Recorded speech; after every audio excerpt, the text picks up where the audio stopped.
अस्सलाम वालेकुम। आज बनवूया आपण 1 किलो मटनचा पुलाव। सगळ्यात पहिले बघा मी 5 मोठे चम्मच तेल टाकला, त्यातून खडे गरम मसाले टाकले सगळे आणि मग मी टाकले कांदे कापून टाकले होते, त्यातून मीठ टाकून त्या कांद्याला पोलून घेतला।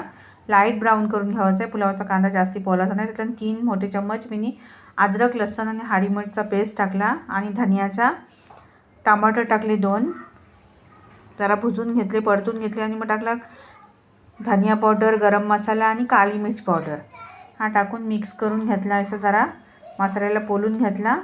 दही टाकला मी, दही टाकून बेस भुजून घेतला मसाल्याला। जितका बेस भुजून घेऊ तितका पुलाव आपला टेस्टी बनते। जैसा मसाला भुजून झाला मी सगळं मटण घातलं आणि टाकला। मटणला पण जरासा बेस भुजून घ्यावाचा, एक 10 मिनिटाचा बेस भुजून घेतला ना का त्याचा फ्लेवर खूप मस्त येते। आणि थोडा ढाकून ठेवायचा म्हणजे हा पाणी सोडते थोडा। त्यातलं मी टाकला, जैसा त्याला पाणी सुटला थोडासा ढाकून ठेवलं की मी टाकला पुदिना,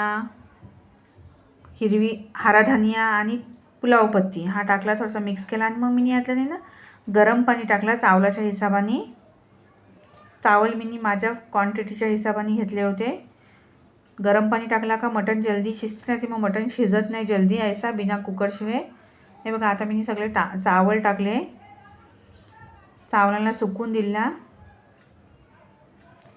जैसे चावल सुकले मी दम दिला।